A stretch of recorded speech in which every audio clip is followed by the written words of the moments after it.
I'd like to place a tag on this message, and it constitutes the theme that we will be preaching from. Oh, to be more like Jesus. Oh, to be more like Jesus. AOP, a few years ago, I was listening to a podcast from a show that I like to listen to called This American Life. On one particular episode of this amazing podcast, one of the episodes was labeled Hit the Road. And this episode told the story in particular of a young man named Andrew Fortstoffel. This young man, Andrew, had just graduated from college, was in between jobs, and was sitting at home and wanted to figure out how he was going to spend the next few months and year of his life. Andrew got up and decided to walk from Philadelphia across the country. He had two basic rules. He would never take a ride from anyone, and he would listen to the stories of anyone who was willing to tell him. Andrew carried around a recorder and asked people several stories with one basic question. What would you tell your 23-year-old self?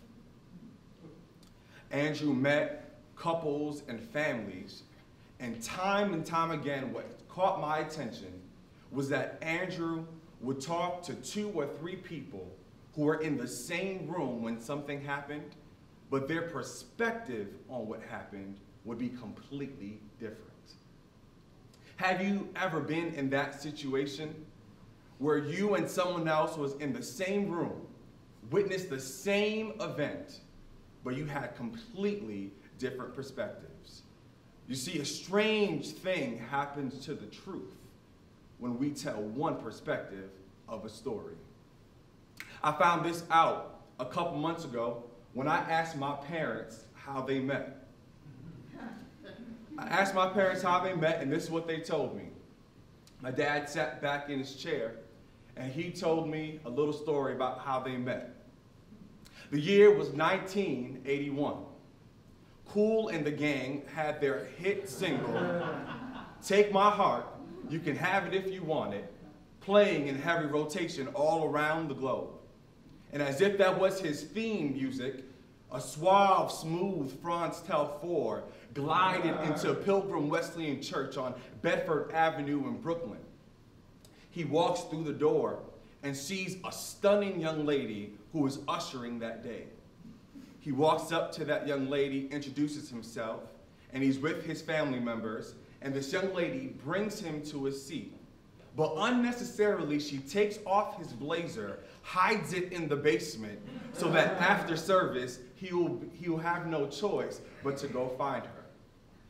After service ends, Franz Telfort goes and finds this young lady, Micheline Telfort, and she has, unbeknownst to him, slipped her number into the coat pocket of his blazer. So he goes home with a blazer and a number, and the rest is history. My dad told this story, sat back in his chair, crossed his legs, sipped some of his tea with satisfaction, and I looked over to my mother and said, now tell me the truth. You see, a strange thing happens to the truth when we tell our stories from one perspective. See, that's what's happening in our text today. You see, Paul is in prison. Scholars debate whether he's in Ephesus or Caesarea, but we know that Paul is in prison, and he writes to the Philippian church. He writes to them for a couple of reasons. Sends a letter with Epaphroditus, his road dog in the ministry, and he sends a letter of rejoicing and thanks, thanking the Philippian church for sending resources to him as he's in prison.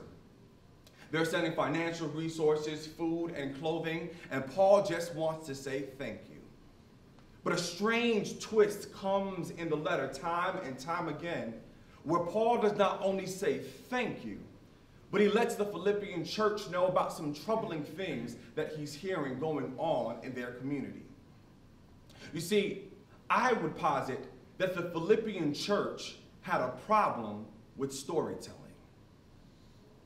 See, they would send resources to Paul while he's in prison, but would mistreat each other in their own community.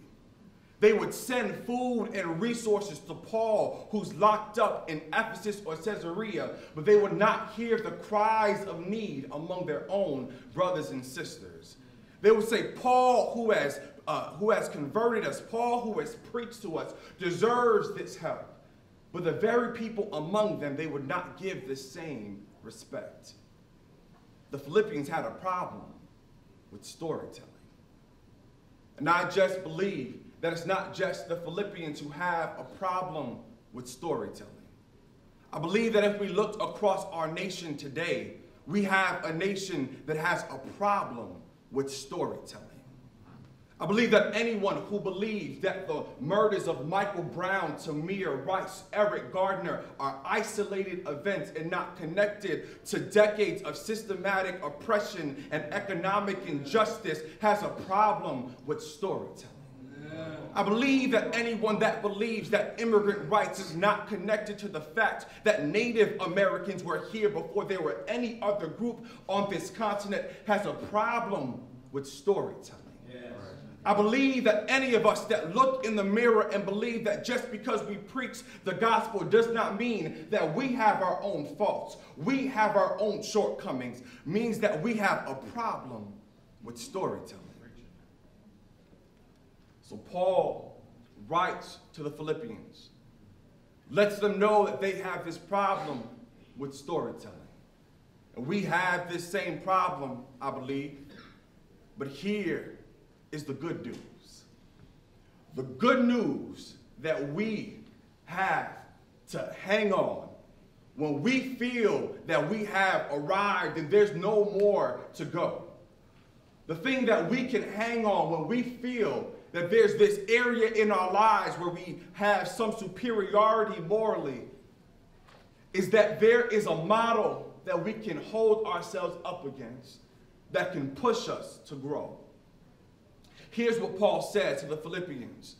Whenever you feel that you've done something amazing by sending me resources in prison, whenever you feel that you are this great colony that has done amazing work in the world but fail to see where you fall short, look to Jesus. Look to Jesus, who is the model of what it means to love radically, to liberate, and to love freely. Look to Jesus. Look to Jesus, who emptied himself of all privilege that he had and came down to the earth in the form of a human, born to a Palestinian teenager, and walked with the poor, walked with the marginalized, gave up everything that he had for you and for me. Look to Jesus. Look to Jesus whenever you're in a place where you feel that you have arrived and have nowhere else to go. Baby, you're wondering what my mother had to say about my father's story. I can see it in your eyes. I can see it in your eyes. I asked my mother what really happened that day, and she looked at me, rolled her eyes at my father's exaggeration, and smiled. She did not go into detail about how they first locked eyes. She did not go into detail about the first time that they spoke to each other and she heard his voice for the first time penetrating her soul. She did not tell the first time that they went out on a date and held hands as they walked up and down Brooklyn and went to the movies and went to a restaurant, had steak and filet mignon, and he swept her off of her feet. She did not tell me all that. What she did say was that when she met my father and turned into his life and he turned into hers, that she changed everything about herself. The way that she walked was different. The way that she talked was different. The way that she saw life was different. She began to do things that she never thought she would do for other people. She walked with a cheery step in her foot. She went around and helped people who needed to be helped. And all that I would submit to you today is that when we encounter Christ, What Paul is trying to teach us, what I learned from my mother and my father, is that when you interact with Jesus, your life ought to change. Even though you may be great in one area, meeting Jesus will push you in an area that you may not want to grow in. When you meet Jesus, Jesus will hold up a mirror in front of you, and Jesus will push you to the limit, give you an opportunity to grow in a place that you never thought you would grow. So I came here to speak life to someone. Speak life to us as young preachers, pastors, mentors, who may feel that in certain places of our lives we have arrived. I came to challenge you that there is a standard that we should always hold ourselves to. And it should be to be more like Jesus. Amen.